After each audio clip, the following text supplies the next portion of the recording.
Georgian cooking classes in the video that I made this past weekend as an accompaniment for lobio, the classic Georgian bean dish, which as I'll explain is more of an experience than a dish, and part of that experience is the pickles that go along with lobio, and one of the tastiest pickles that I know is called the Kombosto. It's called krasnaya kapusta if we were speaking Russian in Georgia, which they do.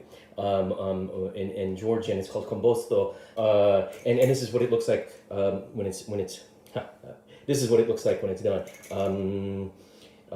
It is a salt fermented cabbage and beet mix, and Georgians eat this all winter long. I'm going to make a very small batch, but in Georgia, when they make it, they make it by the wheelbarrow, and it's an all day affair. But I'm gonna show you how to make a quick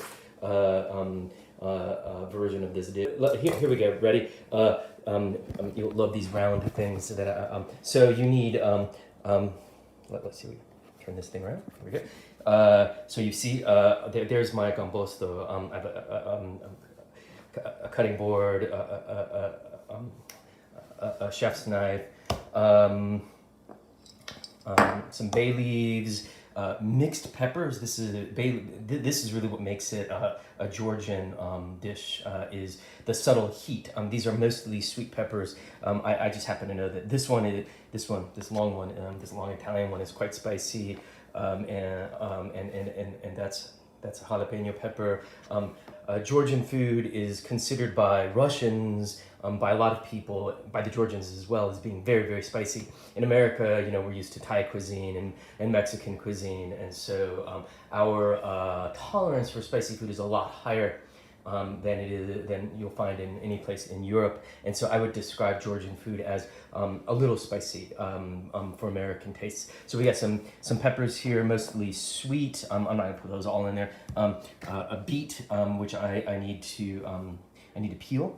I went to the market, and the green cabbage, which is typical in this dish, looked a little dodgy to me, and the red cabbage, as often is the case, looked a lot better to me, and so I picked up red cabbage rather than the traditional green cabbage that they would use for this dish in Georgia. And then finally, another really Georgian thing is putting celery in this dish. I love the flavor of pickled celery, so I think that's it. And some cloves of garlic, which I'll grab out of the. How we go from this set of ingredients to this delicious salt fermented cabbage dish. Some peppers and a peeled beet, and I'm going to chop the cabbage, and I'm only going to do a small batch here. No Georgian would ever do a small batch of Kombosto. So I'm just going to do a quarter of my cabbage. There we go. And I'm going to cut this a little thicker than sauerkraut, probably about a quarter inch, probably about 2, maybe 3 quarters, 25 cents, 2 or 3 quarters thick. So thicker maybe than you would think, largely because they're going to shrink so much as they ferment.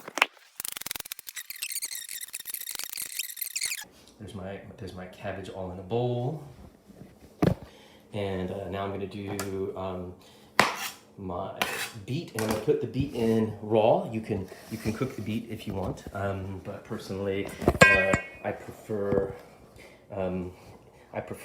the beet raw.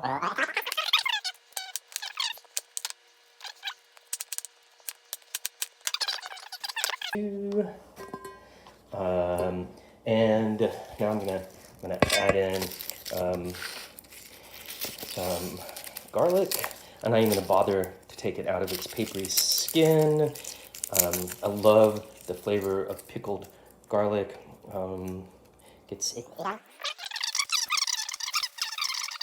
Celery leaves, and so I'm just gonna throw the leaves in there, and I'm gonna take three stalks of celery, and I'm gonna clean them up.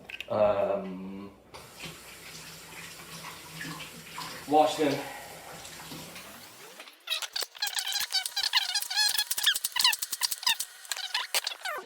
Some celery leaves that I found in there, and garlic, unpeeled garlic cloves, and while I'm at it, I'm gonna throw in a bay leaf. Okay, now this is maybe the part that people feel a little uncomfortable about. I'll talk a little bit about the fermentation process. So this is going to be a salt fermented pickle dish, and the salt serves. Turn this around.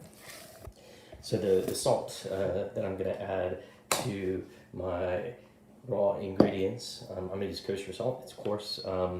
You can really use any kind of salt, even table salt, but I like kosher salt because you can pick it up with your fingers.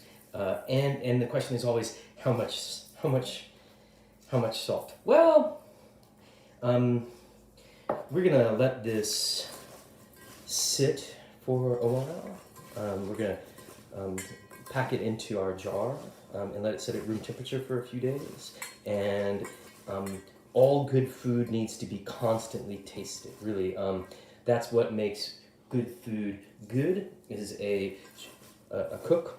No matter their experience, no matter the cuisine that they're cooking, good cooks always constantly taste their food, and they have an idea of what they want that food to eventually taste like.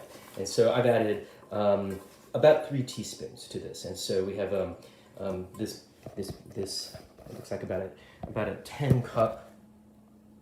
We have about a 10 cup bowl that we've more or less filled to the top, and I put about 3 teaspoons of kosher salt in that big bowl, and I stuffed them hard into this jar, and I packed it down. I already I sterilized the jar, and we have some cabbage in here, celery, a bay leaf, garlic, peppers, heavy on the sweet, and a little spicy pepper in there, and obviously salt, lots of salt, about 3 teaspoons of salt in here. We're probably going to end up adding more. And let me talk a little bit about the salt and what it does. Here we go. The jar's green, so this is what it will eventually look at like in a couple days, 3 or 4 days. It'll break down. All right, so let me talk a little. So the first action of the salt is to cause the vegetables to weep, and that water that they release, obviously it's saline, it's highly salty water, but that water also contains some carbohydrates, and which are sugars, right? And those carbohydrates are digested by lactobacilli, yeasts, bacteria that's in the air. Actually, probably that were all over my hands, despite the fact that my hands were very clean when I went into this.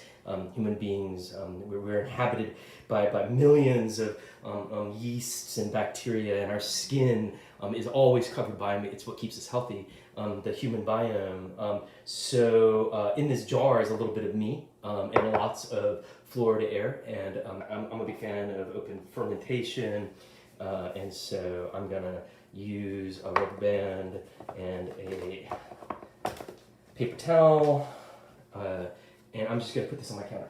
All right, and so what's gonna happen is over the course of the next couple of days, the salt is going to break down the cell walls. The moisture, the water with carbohydrates is going to exude, is going to weep out of those. That stew that's there, that mix of water and carbohydrates and salt are going to ferment. Lactobacilli, yeasts, bacteria are going to come in, and they're going to eat that carbohydrate, and they're going to exude an acidic, slightly acid, about 4.5% acid, kind of vinegar, and it doesn't seem this way now, but over the course of a couple or 3 days, these vegetables will exude enough liquid, enough water, enough of this stew to fill this jar more or less. And if it doesn't completely fill, right, so it's gonna these vegetables are gonna weep, and it's gonna fill up the jar bit by bit. And if it doesn't fill up completely by say day 2 or day 3, I'll add a little bit of water. And every day I'm gonna smell it. I'm gonna smell it. One, because it smells really good. Oh man, that smells so good. And two, I'm kind of testing it for off smells. If it smells bad, if it smells garbagey, if it smells like spoiled milk, something's gone wrong. And this brings us to the second function of salt. So the salt causes the vegetables to weep this stew out that lactobacilli and yeasts eat, and then they excrete vinegar, essentially. But the salt also, and I don't know why this works, thank God it does. Salt favors yeasts and lactobacilli that taste good and are good for you. And it tends to be antimicrobial in the sense that it kills, doesn't allow bad, unfriendly bacteria and yeasts to reproduce in it. It's too salty. And so there's this kind of it's very fortunate that the very yeasts and bacteria that smell good and taste good are the ones that are selected out by the salt. And so the salt prevents molds and nasty stuff from forming and colonizing your jar of tasty Kombosto. But it does allow the good yeasts and the good bacteria to proliferate